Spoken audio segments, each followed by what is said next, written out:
दोस्तों, जितने भी एम्प्लॉयज होते हैं उनके लिए पूरे महीने में सबसे बेस्ट डे और सबसे मैजिकल मोमेंट क्या होता है? तो वो अक्सर महीने के एंड में होता है, जब उनको एसएमएस के जरिए ये 3 वर्ड्स देखने मिलते हैं, सैलरी इज क्रेडिटेड।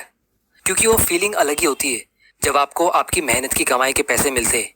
लेकिन अगर मैं कहूँ कि आज मैं आपको इससे भी ज्यादा ब्यूटीफुल 3 वर्ड्स के बारे में बताने वाला हूँ, जो अमीर लोगों का सीक्रेट होता है, वो है डिविडेंड इज क्रेडिटेड।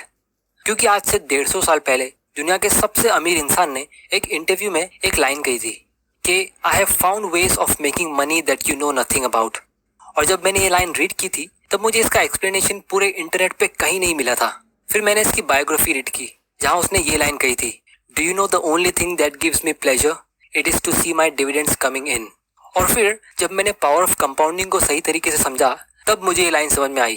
क्योंकि दुनिया में 2 टाइप के लोग होते हैं। एक वो होते हैं जिनकी इनकम सैलरी होती है और वो उनको तब तक मिलती है जब तक वो एक्टिवली काम कर रहे होते हैं, और जब वो अगले दिन सुबह काम करने आते हैं तो उनको वापस जीरो से स्टार्ट करना पड़ता है। लेकिन दूसरे वो लोग होते हैं जिनकी इनकम होती है डिविडेंड्स, जो कंपाउंडिंग के जरिए सैलरी के मुकाबले काफी ज्यादा तेजी से ग्रो होती है। जहाँ पे आप काम करना छोड़ भी दो तो भी वो ग्रो होती रहती है, जिससे अमीर लोग और अमीर होते रहते हैं और गरीब लोग वहीं रह जाते हैं। और यही सीक्रेट आज मैं आप लोगों को समझाने वाला हूँ। तो दोस्तों, आज की वीडियो में हम ये 4 चीजें डिस्कस करने वाले हैं। सबसे पहले कि ये डिविडेंड्स और डिविडेंड इन्वेस्टिंग स्ट्रेटेजी होती क्या है।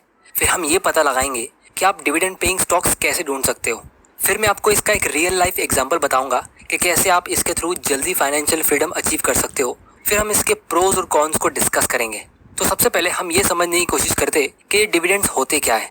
तो दोस्तों, स्टॉक मार्केट में 2 टाइप के स्टॉक्स होते हैं। एक होते हैं ग्रोथ स्टॉक्स और दूसरे होते हैं डिविडेंड स्टॉक्स। तो जब भी कोई कंपनी प्रॉफिट अर्न करती है तो उस कंपनी के मैनेजमेंट के पास 2 ऑप्शंस होते हैं। या तो वो प्रॉफिट रिटेन कर ले और उस बिजनेस में री इन्वेस्ट कर दे फ्यूचर अपॉर्चुनिटीज के लिए, जिससे उस कंपनी के शेयर का प्राइस ऊपर जाता है। वरना अगर कंपनी को उस पैसों की जरूरत नहीं है, क्योंकि वो कंपनी के पास ऑलरेडी बहुत सारा कैश जमा हो सकता है और वो उसे कई अच्छी जगह ग्रोथ के लिए इन्वेस्ट नहीं कर पा रही, तो कंपनी ऐसे टाइम में डिविडेंड्स पे करती है।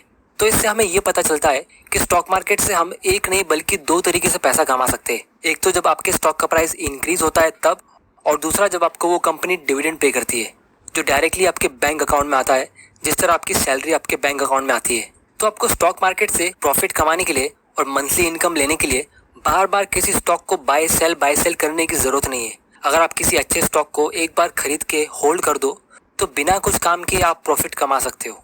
तो अब हम ये जानते हैं कि आप ऐसे डिविडेंड पेइंग स्टॉक्स ढूंढ कैसे सकते हो। तो दोस्तों, इसके लिए आप कोई भी स्टॉक स्क्रीनर पे जा सकते हो जहाँ से आपको कंपनी की इन्फॉर्मेशन मिलती है। तो यहाँ पे हम टिकर टेप यूज कर लेते हैं, जिसकी लिंक मैं नीचे डिस्क्रिप्शन में डाल देता हूँ। यहाँ से आप अच्छे स्टॉक्स को फिल्टर कर सकते हो और उसे एनालाइज भी कर सकते हो। और आप इनके प्रोविजन के लिए भी सब्सक्राइब कर सकते हो, जिससे आपको और ज़्यादा इन्फॉर्मेशन रेडीमेड मिल जाती है।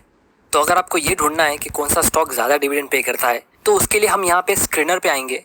फिर हम यहाँ पे निफ्टी 100 सिलेक्ट करेंगे, क्योंकि हमें इंडिया की सिर्फ सबसे बड़ी 100 कंपनीज में से ही स्टॉक को पिक करना है। बहुत सारी छोटी मोटी कंपनीज भी होगी जो डिविडेंड पे कर सकती है, लेकिन छोटी कंपनीज में ग्रोथ अपॉर्चुनिटी ज़्यादा होती है। तो हम वहाँ से मल्टी बैगर स्टॉक्स ढूंढ सकते हैं, जिसको मैं किसी और दिन डिस्कस करूंगा। तो ये निफ्टी 100 सिलेक्ट करने के बाद हमें सिर्फ वही कंपनीज देखने को मिल रही है जो 30,000 करोड़ से महंगी हो, मतलब बहुत बड़ी कंपनीज।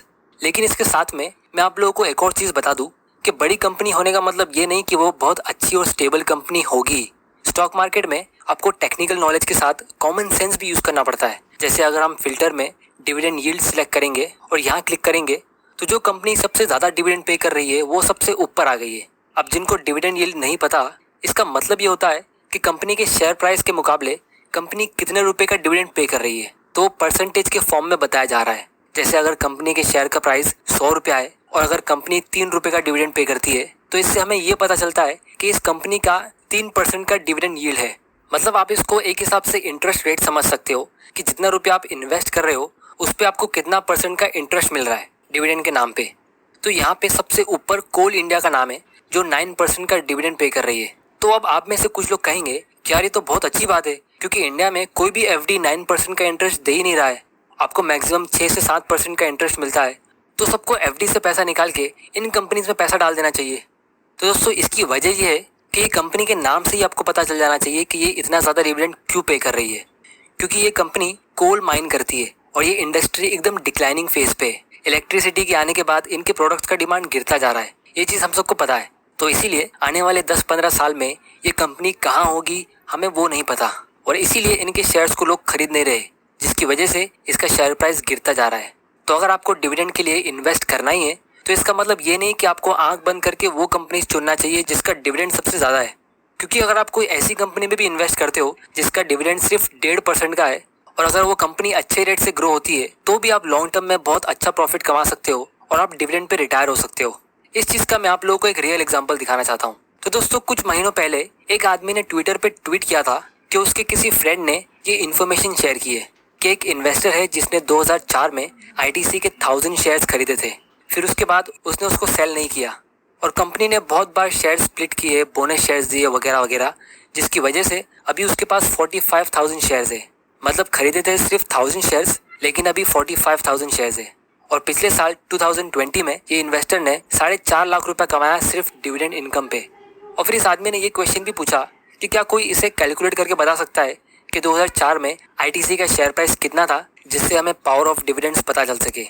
तो आप लोगों को मैं इसका डिटेल समझाता हूँ। तो दोस्तों, 2004 में आईटीसी का शेयर प्राइस ऑलमोस्ट 1000 रुपये का था। ये इन्फॉर्मेशन मैंने इस कंपनी की 2004 की एनुअल रिपोर्ट से निकाली, क्योंकि अभी इसका प्राइस बोनस शेयर्स और स्टॉक स्प्लिट की वजह से एडजस्ट कर दिया गया है। अब क्योंकि उस आदमी ने 1000 शेयर्स खरीदे थे, तो इसका मतलब ये है कि उसने ऑलमोस्ट 10 लाख रुपीस इन्वेस्ट किया होगा, और अभी उस इन्वेस्टर के पास 45,000 शेयर्स हो गए, क्योंकि कंपनी ने बहुत बार शेयर्स को स्प्लिट किया और बोनस शेयर्स गिफ्ट किए, जैसा कि आप इस चार्ट में देख सकते हो। और अगर आपको ये स्टॉक स्प्लिट और बोनस शेयर्स का कॉन्सेप्ट नहीं पता तो मैं इससे आने वाले वीडियोस में डिस्कस कर लूंगा।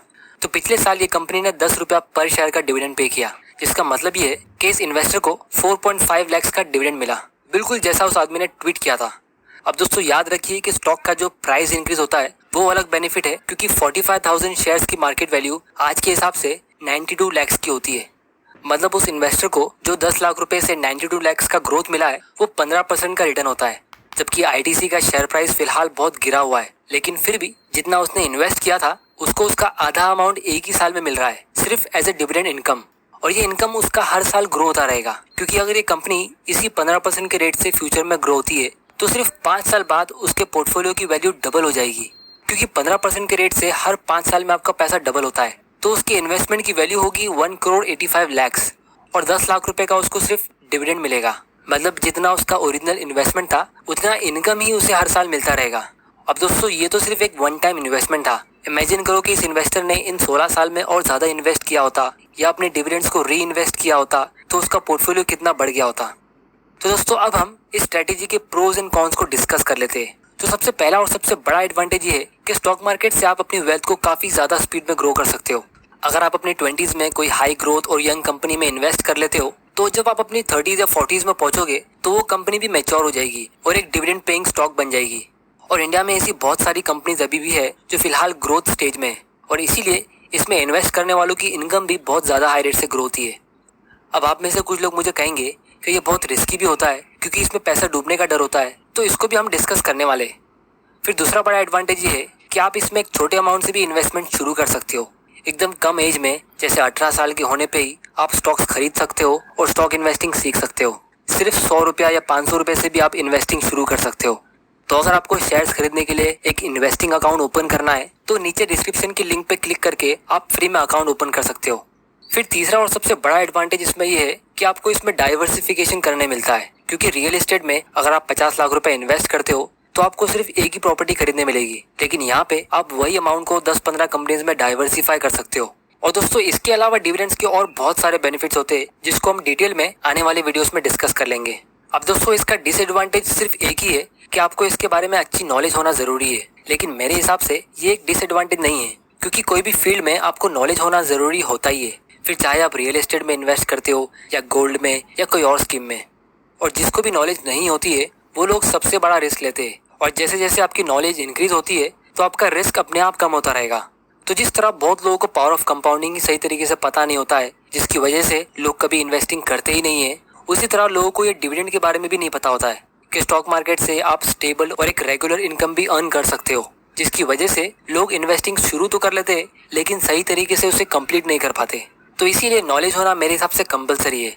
फाइनेंशियल एजुकेशन नाम का कोई सब्जेक्ट हमारे स्कूल में होता नहीं है, इसीलिए मैंने ये यूट्यूब चैनल स्टार्ट किया है ताकि आपके साथ में